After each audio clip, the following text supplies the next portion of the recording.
a guy called Ruslan, who had a lot of his lower jaw shot off, told me, I know I will be handsome again.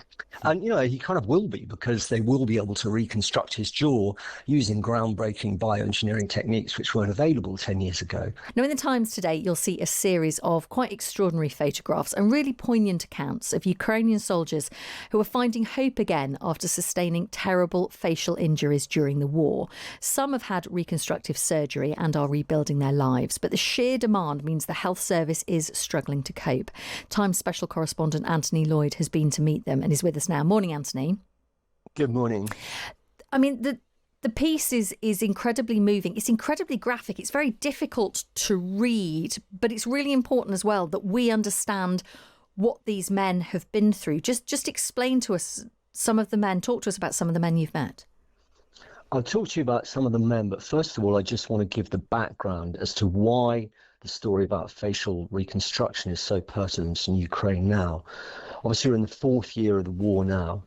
Extremely violent, fought along a 1,200 kilometre front line, involving vast amounts of shells and drones. So you have a disproportionate amount of shrapnel injuries to the face, largely due to the nature of trench warfare. Faces are often exposed by defending soldiers, and the Ukrainians are by and large in defence at the moment. So faces are often more exposed during fighting. But also you've got weapons like mines, that if you tread on a mine, it throws shrapnel straight upwards, and as well as losing a foot or a leg, soldiers often get very severe face injuries as well. The same is often true of drones. So you've got this huge number of soldiers with very severe facial injuries. But at the same time, the state insurance package does not include clauses for soldiers with severe facial injuries to get maxillofacial specialist surgery. So you get a large number of wounded soldiers who, though their wounds are kind of stabilised in hospital, they may find themselves discharged, some of them blind, some of them with really bad disfigurement, not knowing how to get further help or surgery. And if you consider in Ukraine as well, at the start of the war, there were only 40 maxillofacial specialists. So those numbers are swamped by the caseload of soldiers with wounded faces. Then you've got as well the entire medical system being so overloaded by wounded at the moment. A recent report last in the summer, should I say, in June, estimated as credible report drawn from British and American government figures that between 300,000 and 340,000 Ukrainian soldiers had been wounded since the start of the full-scale invasion. So you've got this huge caseload, often of soldiers with severe disfigurement who don't know how to access treatment, and for whom treatment using state bodies is very limited. So I was in Ukraine and spoke to 5 particular soldiers whose cases I studied when I was working with the Times photographer Jack Hill there, the chief photographer. And these men told us in great depth about their own experiences. And one of them was totally blind. One of them was partially blind. One of them had very severe jaw injuries. Another had been terribly burned. And in varying degrees, one of the great positives is that very few Ukrainian NGOs or charities, specialist charities, have stepped up to fund the further treatment of these soldiers, working with really groundbreaking bioengineering companies. There's only about 3 principal ones in Ukraine. The one most of the work's done with is the Imartia Medical Center in Kyiv, which makes titanium skull plates, titanium jaws, titanium plates for cheeks, prosthetic eyes, noses out of silicon, and ears. What happens when a wounded soldier is found in a hospital by an outreach program for Doctors for Heroes? They are connected with the Imartia Medical Center, who self-fund through a sideline in designing jewelry, because no one else pays them for their treatment of soldiers. And the process begins. The specialist then sends a 3D CT scan to the Imartia Medical Center. They're using 3D printers, build an entire skull analysis of the soldier. So they build the soldier's skull out of plastic, and then they start assessing with a specialist as to what titanium plates should go where, how they reconstruct the soldier's face. And it's not ever simply a one-off operation. One soldier at the centre had 56 different operations to reconstruct his face. So it's very, very time consuming. It goes over a long period of time. Then many of the soldiers require intensive psychological care because some of them, their injuries are such that normal life will never be normal again. Overall, I found an incredible sense of endurance speaking to these men. I think that was the word more than ever.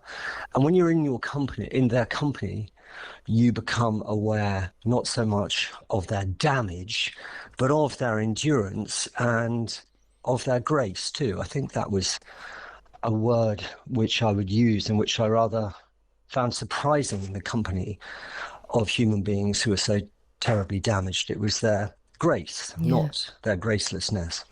And I was really struck in your piece, sort of the talk about, you wrote about how Ukrainian society sometimes responds to these men, and particularly there was one mother of kind of her having to deal with seeing her son looking physically so incredibly different, but also being aware of his own feelings and how he was dealing with the physical and mental scars. Yeah, I remember that conversation very well. It was quite a difficult conversation to have. So the soldier is a guy called Volodymyr Ovsyannikov, and he's 49 years old. He was a very respected, tough soldier, recce platoon commander, doing lots of reconnaissance missions. One of his men got knocked down by a mortar. Young guys, he rushed out to help the soldier. A second mortar round took him out, and it took his right eye, his nose, off and out, damaged a lot of his skull, blew off his right arm and his right leg. And he was expected to die at the beginning. They managed to get him to a military hospital. And then a few days later, his son was brought to see him. At this time, Volodymyr is either unconscious or barely conscious. And when his son touched him, Volodymyr had a seizure with the kind of emotional shock of being aware he was still alive and that his son was there. So the doctors were very wary about letting anyone else get too close to him in case he died. So when his mum turned up a few days later, and this is an elder lady called Vera who was 71, she comes to see her son for the first time. She last saw him as a very fit, tough soldier, and now he's lying in this ravaged state, barely alive in a hospital bed. And the doctors say, well, look, you can't speak to him and you can't touch him.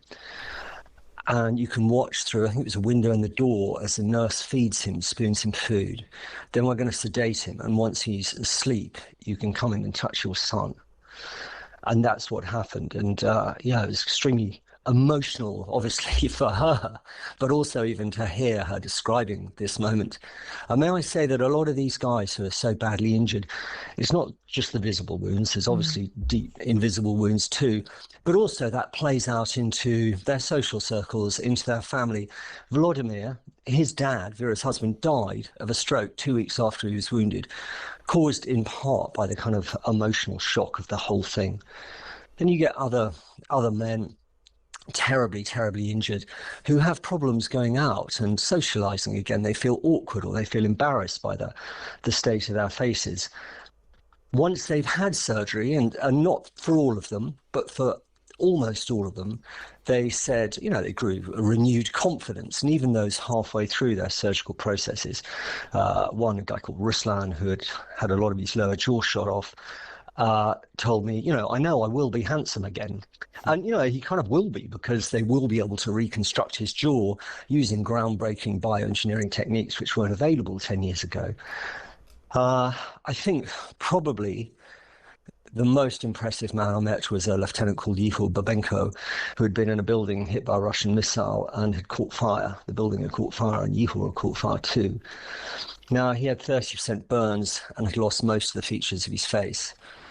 And he had actually elected, after a lot of surgery and grafts, not to have reconstructive surgery, because the pain after each operation, and this is a man whose face is terribly, terribly damaged, was such that it precluded him from being able to live a normal life. So he just said, look, I'm not going to have any more reconstructive surgery. He was a qualified psychologist, and he was working with helping other veterans who had life-changing injuries. And he said a couple of things. I said to him, well, how do you identify with yourself now as you are the man you see in the mirror has totally changed. And he said, I identify as a human being who has been terribly damaged, but has come far and has far to go. And then he said, very interesting, I said, do you have any regrets you volunteered to join the army? He said, I have no regrets. I don't know how this war will end, but I know that I was fighting to prevent the Russians from coming further into my land, and I just did the best I can. Gosh, I mean, Anthony, it's an incredibly powerful read, and really beautifully put together as well. Just looking through it now as I'm speaking to you on the app, just seeing, the faces of the men who went to war and then the faces of the men who came home. And it is a really difficult read, but it's really important, and it's powerful. And thank you so much for coming on to talk to us about it this morning. Hey, thank you so much for having me on. Take care. That's the Times special correspondent, Anthony Loyd. And I really would urge you with your digital subscription this morning to go online and read this, because it's important that we understand the realities of this war for so many young men and women, those who've given their lives, but also those whose lives have been profoundly impacted forever, and on Ukrainian society and their families. It goes on and on, but it is an incredibly powerful read and well worth your time this morning.